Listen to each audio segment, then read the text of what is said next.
എല്ലാവർക്കും നമസ്കാരം. ഞാനൊരു 2 മാസങ്ങൾക്ക് മുമ്പ് ഒരു വീഡിയോ ചെയ്തിരുന്നു.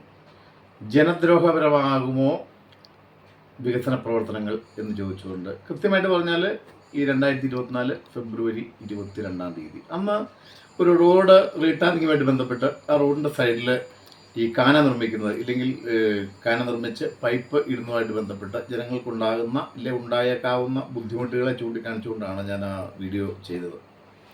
ഇപ്പോൾ അതേ സ്പോട്ടിൽ അന്ന് കാണിച്ച അതേ കാഴ്ചകൾ ഇപ്പോൾ കണ്ടാൽ എങ്ങനെയിരിക്കും എന്ന് നമുക്കൊന്ന് നോക്കാം. ഞാൻ അന്ന് പറഞ്ഞതിനകത്തിലേക്ക് നാട്ടുകാരന്ന് സൂചിപ്പിച്ച കാര്യങ്ങൾ എത്രത്തോളം ശരിയായിരുന്നു എന്ന് നമുക്കൊന്ന് കണ്ടിട്ട് വരാം. അനേകം ഭാരവാഹനങ്ങൾ ബസ് ഉൾപ്പെടെ സ്കൂൾ ബസ്സുകൾ ഉൾപ്പെടെ പോകുന്ന ഒരു പ്രധാനപ്പെട്ട റോഡാണിത്. ഇവിടെ കാൽനട പോലും അസാധ്യം ആയിരിക്കുകയാണ്. ഈ കാണുന്നത് ഒരു വെയിറ്റിംഗ് ഷെഡാണ്. പക്ഷേ അതിലേക്ക് എത്തണമെങ്കിൽ ആകാശമാർഗം വന്ന് എങ്ങനെയെങ്കിലും കോണിയിൽ തൂങ്ങിയിറങ്ങാനില്ലാതെ കയറേണി തൂങ്ങിയിറങ്ങാനില്ലാതെ ഒരു മാർഗമില്ല. ഇത് ശരിക്കും നടക്കാൻ പോലും സാധിക്കുന്നില്ല എന്നുള്ളതാണ് അതിൻ്റെ ഒരു യാഥാർത്ഥ്യം. സ്വന്തം വീട്ടിലേക്ക് കടന്നു പോകാൻ പറ്റാത്ത ഇതുപോലെ പല ആളുകളും കഷ്ടപ്പെടുന്നൊരു സാഹചര്യമാണ് ഒറ്റ മഴ കൊണ്ട് സാധിച്ച് കിട്ടിയിരിക്കുന്നത്. 85 വയസ്സുള്ള ഒരു വൃദ്ധമാതാവും 3 പെൺമക്കളടങ്ങിയ ചെറുമക്കളും അടങ്ങുന്ന ഒരു കുടുംബത്തിൻ്റെ അവസ്ഥയാണിത്. അവർക്ക് ഈ അവശത അനുഭവിക്കുന്ന കാലത്തും സ്വന്തം വീടിൻ്റെ മുറ്റത്തേക്ക് ഇറങ്ങാൻ പറ്റാത്ത രീതിയിൽ ഒരു മഴ പെയ്തപ്പോൾ സംഭവിച്ചിരിക്കുന്ന അവരുടെ മുറ്റത്ത് കാണുന്ന ചെളി വന്ന് അടിഞ്ഞു കൂടിയിരിക്കുന്ന കാഴ്ചയാണ് നമ്മൾ കാണുന്നത്.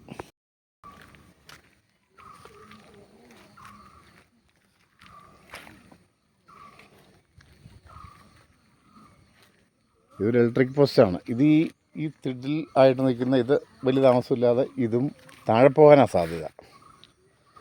ഇതുകൊണ്ട് ഇതിങ്ങനെ ഈ റോഡിൻ്റെ പരിസരത്ത് താമസിക്കുന്നവർക്ക്, റോഡിൽ സഞ്ചരിക്കുന്നവർക്ക് ആർക്കും ബുദ്ധിമുട്ടുണ്ടാക്കുന്ന വളരെ ചുരുങ്ങിയ ദൂരത്തെ ഒരു കാഴ്ചയാണിത്. ഇതിപ്പോൾ നമ്മൾ ഈ മോൾ ഭാഗത്തുനിന്ന് മണ്ണൊഴുകി വന്നു കിടന്ന് ഇവിടെ കാന നികന്ന് ജനത്തിന് നടക്കാൻ പാടില്ലാത്ത പോലെ ആയിരിക്കും. ഇവിടുന്ന് ഈ ഇടതുവശം നല്ല താഴ്ച പ്രദേശമാണ്. അവിടെ നിന്നൊക്കെ ഒരു വാഹനമായാലും സൈഡ് കൊടുക്കാൻ വേണ്ടി ആയാലും ശ്രമിച്ചാൽ താഴത്തേക്ക് പോകാനും അപകടങ്ങൾ കൂടാൻ റോഡിനിവിടെ വീതി വളരെ കുറവുള്ള സ്ഥലവുമാണ്.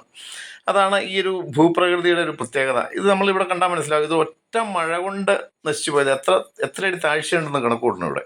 ഇത് ഈ ഭാരവാഹനങ്ങളൊക്കെ വന്നു കഴിഞ്ഞാൽ ഇവിടെ ഈ ചേർന്ന് സൈഡ് കൊടുത്ത് ഇപ്പോൾ മിക്കവാറും ബസ്സുകൾ ഇല്ലെങ്കിൽ ലോറികൾ ഓടുന്ന ഒരു സ്ഥലമായത്.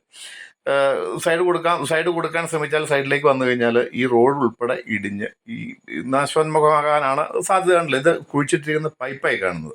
അവിടം വരെയുള്ള എത്ര ആഴ്ചയിലൂടെ താഴ്ചയിലെടുത്തോ അത്രയും മണ്ണും ഒഴുകി താഴത്തേക്ക് പോയിട്ടുണ്ട്. ഇവിടുന്ന് ഈ വലതുവശത്തേക്ക് തിരിയുന്നത് ഇതിങ്ങനെ മുകൾ ഭാഗം മുതൽ ഈ ടൗൺ ഏരിയ മുതൽ ഇങ്ങോട്ട് കാണുന്നത് ഈ തിരിയുന്നത് രാജമുടി VFPCKയുടെ മാർക്കറ്റാണ് ഈ തൊട്ട് മുകളിൽ കാണുന്നത്.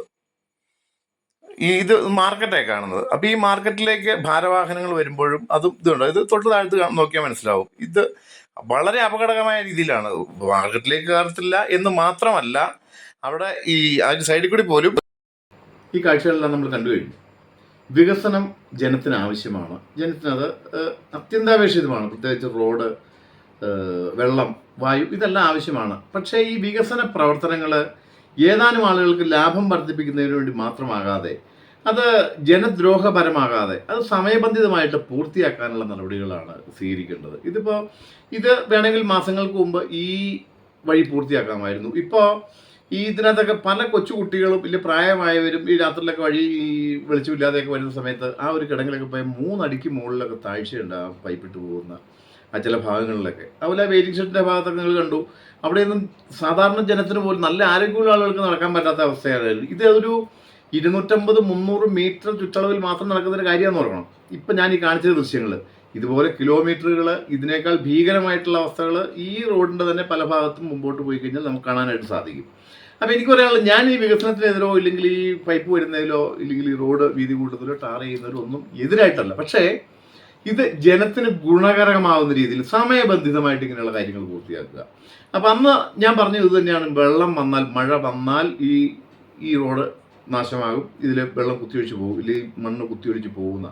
ഇത് മഴ വന്നിട്ടില്ല. ഇത്രയും നാളും കടുത്ത ചൂടായിരുന്നു, വേനൽക്കാലമായിരുന്നു, ഒരേ ഒരു മഴയാണ് പെയ്തത്.